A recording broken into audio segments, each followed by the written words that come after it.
my biggest thing is lack of capital when I was first getting started.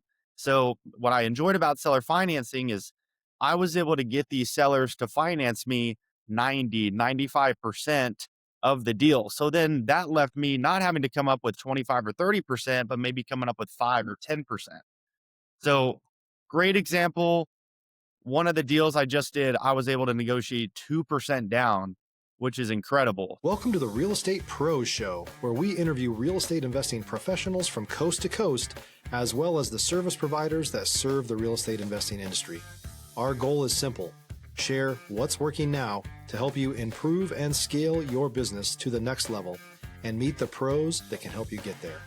Real Estate Pros is powered by Investor Fuel, America's leader in helping real estate investors and professionals build the business you need to live the life you've always dreamed of.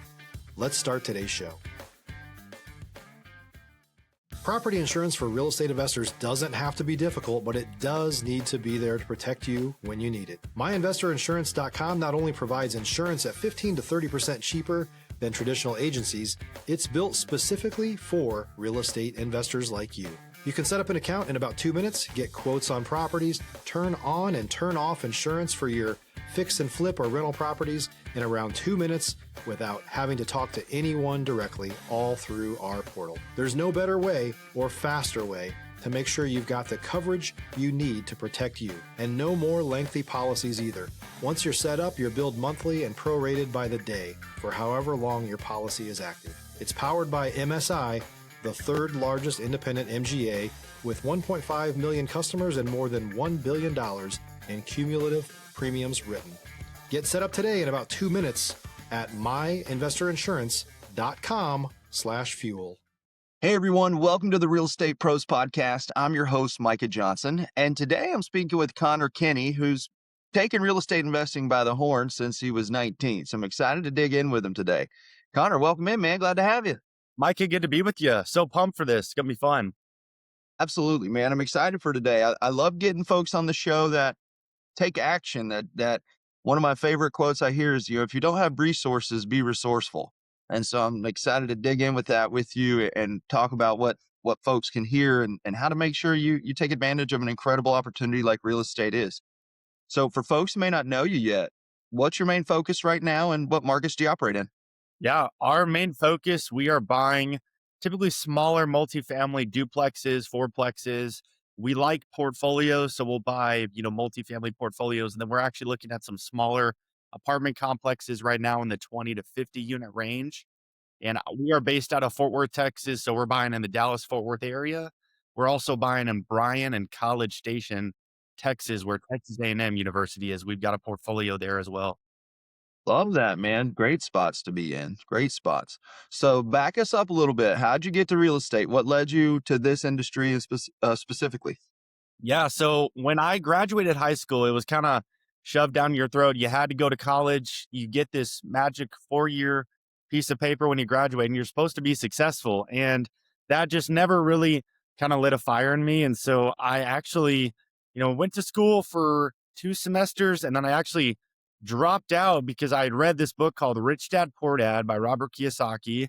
And it was kind of telling you, hey, you got to buy these assets, you stay away from liabilities. And I was like, oh, that's cool. If I just buy rental properties, that makes a lot of sense. So I started working for a real estate investor on the side while I was actually still going to school. And ultimately, I was having so much fun working with him, and he kind of taught me how to invest in real estate. And so shortly after that, I decided, hey, I'm going to drop out of school and go full time into real estate. And I bought my first duplex shortly after at 19 years old. And that's kind of what got my start. Love that, man. How'd you meet that person that was investing already? Yeah. So I just did a Google search. This is before, ChatGPT. I did a little Google search and said, hey, top real estate investors, close to me. And somehow a real estate event popped up. So I thought, man, I'll go to this real estate event. So I sat on the front row and just started networking. And that really opened a door. And I ended up sitting next to a guy who introduced me to another guy. And so I ended up working for him, and he had a couple hundred units. And so it was a real blessing to get to work for him and kind of, be in the trenches a little bit and really understand the business. I love that, man. I say a lot on this show. Education's always step number one. Stop living on an island and join the #1 mastermind in America for professional real estate investors. Investor Fuel is a community of hundreds of the nation's top investors working together to build stronger businesses and better lives. In addition to the amazing community of real estate investors acting as a board of advisors for one another, Investor Fuel members have access to 100% funding on purchase and repairs for our members only, a health insurance program, and benefits and discounts that more than pays for the membership of most of our members, meaning it's actually costing you money to not be a member of Investor Fuel. If you're looking to scale your business and build a business that allows you to live the life of your dreams, please visit investorfuel.com today and book a call with our team. We all want to write the offer, but that's like step 10 in the process. There's a lot of things that happened before that. And so if you're listening or watching, take note of how Conner took action, right? You went and found a place, you found an event. I'm very big on getting in rooms with people because it's where you make connections. Real estate's a relationship business. And it's a team sport. You can't do it alone. Like literally cannot buy a property alone. You have to have at least an attorney, a title company, as somebody to help you with it. So this is very much an industry where you got to get out there and meet folks. So good job on that, man. So when that led you to doing your own thing, what lessons did you take away that helped you get on your feet and rolling?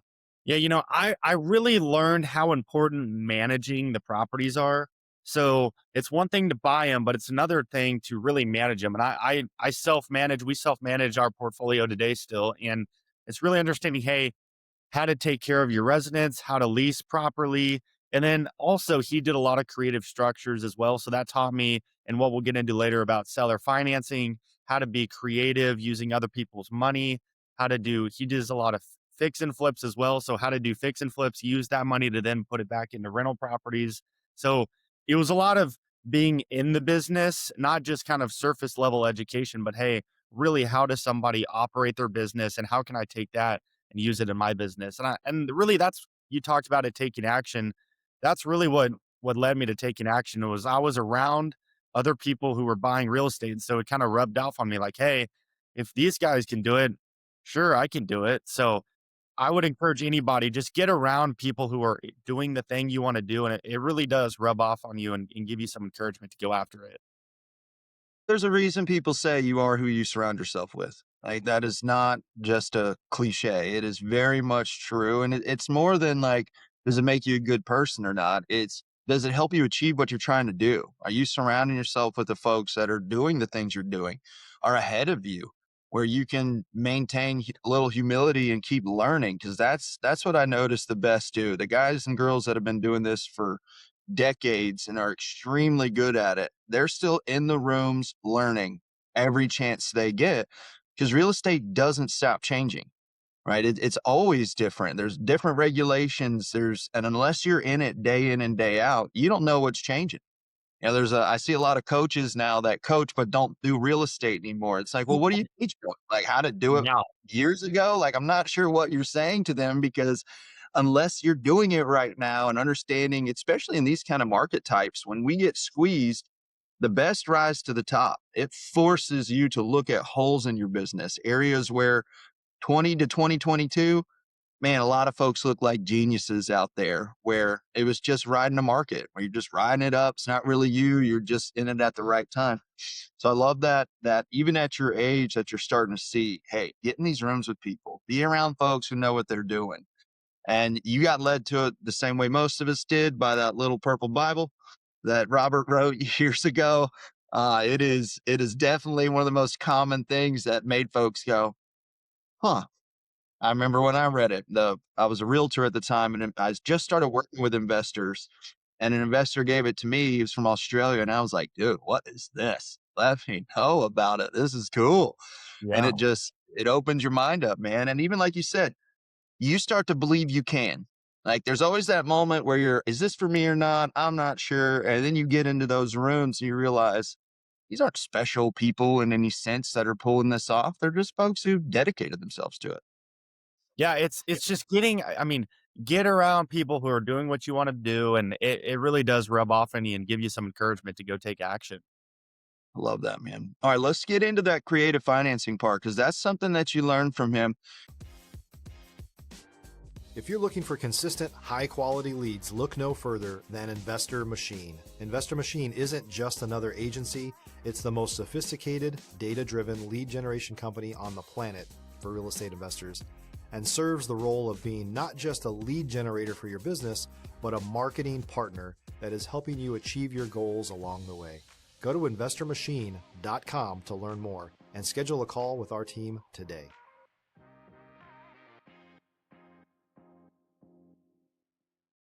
And a lot of investors deal with this, but especially at a younger age, you deal with this, which is that lack of capital. How do you actually get that deal? So, how have you leveraged creative into creating your portfolio? Yeah. So, you know, with a bank loan, typically they're going to lend you maybe 70 to 75% LTV, loan to value. So with seller financing, to keep it simple, seller financing, all it is instead of you paying a bank every month, you're paying the seller. They become the bank. So what's fun about it is a bank, you're kind of in this box and you cannot negotiate with the bank on their interest rate, their term. What the term sheet the bank gives you says, that's what goes. With seller financing, it's all negotiable. So you can negotiate a lower down payment. Let's say they're stuck on a purchase price and you're like, hey, I can't make this purchase price work at the interest rates right now. But maybe you say, hey, if we can do a little lower interest rate, I can make the deal work. So you can negotiate and kind of move pieces around to make deals work. And ultimately, my biggest thing is lack of capital when I was first getting started. So what I enjoyed about seller financing is I was able to get these sellers to finance me 90, 95% of the deal. So then that left me not having to come up with 25 or 30%, but maybe coming up with Mhm. 5 or 10%. So great example. One of the deals I just did, I was able to negotiate 2% down, which is incredible. So you're a little higher leveraged, obviously, but ultimately it gives you the ability to get into a deal where you might not have been able to get into a deal. And so that's what's been super fun is, I have a lot of deals where I've got lower interest rates. I mean, crazy low down payments. And so it's just fun because then you can cash flow more. You're able to kind of grow your portfolio a little quicker versus putting 20, 30% down on all these deals. And it's very easy to work because there's no qualifications. You don't have to have a W-2. You don't have to have a crazy good credit score. There's really no qualifications at all. It's just whatever you can negotiate with that seller. And it's all about trust. You have to develop trust and rapport with them. And every seller I do this with, I go to coffee with them or lunch with them and we talk about it. But ultimately, if you can get the trust, you can get terms that nobody else can get. Right. Right. Now, tell us a little bit about who's the ideal seller that seller finances. Is there any particular traits about them where if you're talking to one, you can be like, "Oh, this could be a good thing to mention." Yeah, good question. So there are, and what I call them is retiring landlords. So retiring landlords are typically older people anywhere, I mean, from, 55, 60 plus years old that have been in the business for a little while, have typically their properties are paid off, so they don't owe anything on them. And typically they're getting older and they're like, hey, I don't really need the money. I really like the cash flow, but I hate dealing with, tenants, toilets, and termites and managing. This is not fun, but I like the cash flow. So I step in. And to me, everything I do, I just try to be a solution to someone's problem. So I see their problem. I go, hey, I'll give you a little down payment. I'll give you this price, and I'll just make you payments monthly and you don't have to deal with anything. And so they really like that because even though they might get a little bit less than what they were getting before on a monthly basis, it's pure cash flow. And so I get to take it over. I can do a lot of value add projects. A lot of time when these people get older, they can't necessarily do a lot of things themselves. So the properties kind of start deteriorating. So if you can go in there, just make a monthly payments and then you can do the value add and ultimately get great terms. It's a great win-win for both parties because they're happy because they don't have to manage anything and they just get a monthly check every month. And so Right. that's why they like it. I have several sellers who are, I mean, they'll probably pass away before my note comes due, and so it'll go to their kids. So that's another reason they like it, is because then they kind of set up their kids for success as well, which is super cool. If you're a new or newer real estate investor looking to launch or grow your real estate investing business, please check out Investor Fuel Club. It's a coaching community, but unlike anything you've ever seen before. And you can actually partner with members of our mastermind from coast to coast on deals right in your market. There's no better opportunity to build a consistent business than to literally partner with pros to help you avoid costly mistakes, avoid the need for capital to do deals, and help you eliminate your fears as you're starting your business. Learn more about Investor Fuel Club at investorfuel.com/club. Yeah, man, and that's where I've seen it work too, is that cash flow stage. They're not after what we're after anymore. It's something different. They did that part, they pulled it off, and like you said, they're just kind of tired. They don't want to do it anymore. That little bit, their time freedom is way more important to them at that point, because the financial freedom's been created. That's not the issue anymore. They have that. And like you said, they're willing to take that little bit less per month, because the amount of time they get to their life back, they feel like they're making money, and they are still making money, but it feels even more so because, there's no more tenants, toilets, and trash that they got to deal with, like you were talking about. That's exactly right. It's a lot less stressful for them as well. Another benefit is, and I'm not a CPA, but there is some tax reasons as well. I think they can defer a lot of their capital gains taxes as well when they carry the note like that. So that's another reason as well. A lot of them like it. Yeah, that big lump sum doesn't come at them, and they have to give up 60% of it or whatever it is when Yeah, they get hammered there. exactly. So it And is. these are not small numbers. So yeah, I mean, it can be a lot of money and a lot of savings to them. Right, right. So tell us about 2026. What are you excited for this year? What do you feel like your big opportunity is? Yeah, this year I think, we're being more aggressive with some bigger multifamily. So I'm taking the everything I've done is, off market direct to seller. So I'm taking that and trying to move it into bigger 20 to 50 unit properties. So finding what we just talked about, mom and pop retiring landlords who own maybe a 20 unit, a 30 unit, a 40 unit, who are at that phase of life where, hey, I want to move on from this thing. We don't necessarily want to sell it outright for cash, but we need someone to come along. So really targeting those opportunities, I think, is huge right now. There's a lot of them that are kind of starting to go down, and because these sellers are getting too old to take care of them. So if we can then add a bunch of value to them and ultimately get rents up, get the value back up, and improve some of these properties, I think there's a ton of value right there. And I'm seeing it in the market. We're working on a couple deals right now where it's that same situation, and so really doubling down on those. Doing these smaller, the duplexes, fourplexes. I think you said you own a 12plex currently as well. How's that prepared you for these bigger deals? Yeah, I think we're really management heavy, and so I think just managing is the most important thing. And so, hey, it's the same principles when you buy a duplex versus when you buy a 50 unit. I mean, it's just bigger. And what I've learned is you make more money when you do the bigger deals. And so, if I can do a bigger deal, and it's really not a much more work than me buying one duplexes versus me buying like the 12 unit I bought.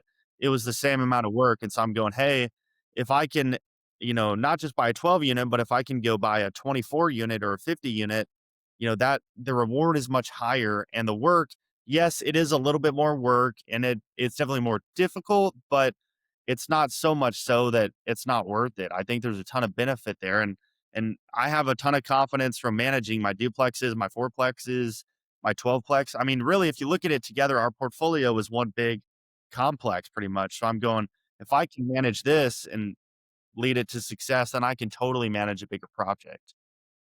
Yeah, man, when you start in those larger units, they let you play in the economies of scale, where, like you're saying, when you can pick up 20 to 50 doors at once, yeah, you got substantially more work in front of you, but it's not that much different than the work you were already doing. It's super valuable to have done it before, right? If you buy a 50 out of the gate and don't know what you're doing, that's not my first recommendation. I don't Yeah. recommend folks do that. Go learn on something, because those are big numbers you could possibly mess up on a little bit. But that's true, man. When you can move up into that, again, the economies of scale where it exists to make more money at a quicker pace, because real estate's not really a get rich quick scheme. You can get wealthy faster though if you start playing in certain areas. You just got to know what you're doing when you get there, because that's when the numbers get bigger, your chances of, if it doesn't work, they can knock you out of the game more. So making sure you're in a place where that can't happen, that's the key to real estate that I've learned is, focus on singles and doubles and you'll hit plenty of home runs. But if you only focus on home runs, man, you're going to be going home Yeah. losing fast. Yeah. Yeah, exactly. So in your couple of years, in the few years that you've done this, what would you encourage somebody that's on the sidelines like yourself, thinking about it, maybe interested, could even be in that position where they're in college? What do they need to think about before making that decision? What should they be like contemplating? And then if it's there, make the jump. Yeah, my advice, Micah, would be, don't let fear hold you back.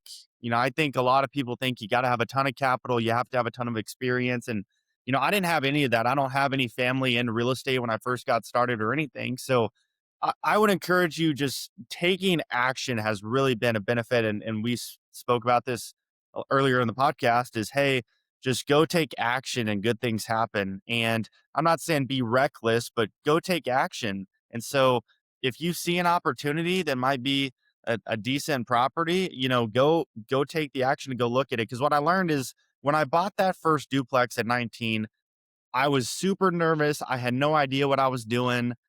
But ultimately, I look back and I'm going, wow, I've grown so much since then. And every property I buy, Micah, I get a little bit better and I get a little bit more confident and I learn a little bit more. So I think you won't know everything. I think people think I'm just going to magically know everything and then I'll get started. And that's not how it works. I'm still trying to figure out some things in my business, and that's just the reality of it. And so if you can say, hey, I am going to be comfortable with not knowing everything, I'm just going to put my best foot forward and take action, I think it'll lead you to a lot of success. Agree, man. I agree. At least that reminds me of one of my favorite quotes by Virginia Satir. And she says, most people prefer the certainty of misery than the misery of uncertainty. And if you can stomach that second one, if you can just be okay with not knowing some things and then getting going on the way, that's where the magic happens. I call it getting in the way of opportunity. Is how do you go put yourself in the way of it? And like you did, the first thing you did was Googled something, right? And that's where I want folks to hear the action isn't like this big thing. It's just as simple as searching up real estate meetups near me, real estate events near me, investors near me. That's like step one. And then step two is show up, make a phone call, go build those relationships, right? Don't get discouraged if the first few people you meet aren't the right ones. Just keep going. Because like what happened to you, the guy sitting beside you wasn't the one. It was the one he introduced you to. So that is where, man, real estate is this team sport where just by meeting people, putting folks in your phone, you have no idea what's going to happen next. And real estate's huge. Like you were able to get into it, meet a good investor, find the area you liked. Same. That's available to anybody that wants to get in. Just do those parts up front. That's why I'm huge on masterminds and belonging to groups, because there's a reason those people are there. There's a reason they do that. And I've found in my career, I've been doing it 14 years, the best don't stop doing it. They all belong to stuff. The top ones are always connected with other people. I was talking to a friend of mine the other day. He does way more than 100 deals a year. And I was asking him, why do you stay? Why do you stay in these events? He goes, man, because one, you're working with a whole bunch of people who keep their ear to the ground. That's what's good about relationships. You can call, hey, what do you notice? What are you seeing? And then two, you hear about stuff way before other people, different softwares, different things coming out that they don't go mainstream for 2 or 3 years after you hear about them in these places. And one of them he was introduced to at the last event, he's made a few $100,000 off of it already. And it's like, Wow. that's why. That's what that can do for you by just putting yourself in that position to meet people. Yeah, I just think if you can take action and really, don't think of yourself as a real estate investor or aspiring real estate investor. Think of yourself as an opportunist. How can I create an opportunity for myself? Everything I've done has ultimately come down to just creating opportunities out of thin air. And so for someone getting started, especially if you're young, I mean, if you're young, people love to help out younger folks. And so if you can go put yourself out there, go give some value, go create an opportunity, and good things happen. The way you did it is one I highly recommend. Go, if you have the opportunity, get work in the business. Go work in it first. Go work for somebody else that's doing it at a high level to let you earn a paycheck, keep your life going. But at the same time, you're getting that education that you were trying to get in college. Just now it's in real life. Yeah. It's on the ground, and you're getting paid to get it instead of paying to get it, which is pretty handy. And it just sets you up, man. Like, the information is out there. Go get around the folks that have it. Conner, man, I really appreciate your time today, your story, your perspective, man. I think more folks need to get out there and do it like you're doing it. Just take that action. And I think you've built something for folks to help them with that, right? What do you have available for folks that want to find out more about you and learn what you have going on? Yeah, Micah, if they want to go to my website, connerkinney.com, it's ConnerKinney.com. We've created a 5-step guide to get their first deal. You can go download it on my website for free. Awesome, man. Excellent. We'll make sure that link's there for everybody watching and listening along. Check it out. Take advantage of folks who have put their time into the business and then are also giving back to show you, hey, here's exactly what I'm doing. So go follow along with Conner. Check out what he's got going on. Again, thanks for being here today, man. For all those listening and watching, if you got value out of today's episode, please like this episode. Share it with someone else you think could get value out of it. As always, please don't forget to subscribe to our podcast. We appreciate every single one of you that follow along out there with us. We've got more conversations coming up with operators just like Conner, out there building a real business in the industry. Thanks for joining us. We'll see you all in the next episode. Thanks for joining us for today's Real Estate Pros Show. You can learn more about the amazing benefits of the Investor Fuel Mastermind community, including surrounding yourself with hundreds of other rock stars, 100% financing for your deals, and members-only discounts from vendors you're likely already using that, as a member of Investor Fuel, will save you more than the cost of your membership. Visit investorfuel.com to learn more. If you're interested in joining us as a guest of this show, please visit investorfuel.com/pros to apply. You can also check the show notes for access to free resources, how to get access to world-class lead generation, and much more. Don't forget to subscribe so you never miss another episode. Have a great day. We'll see you on the next show.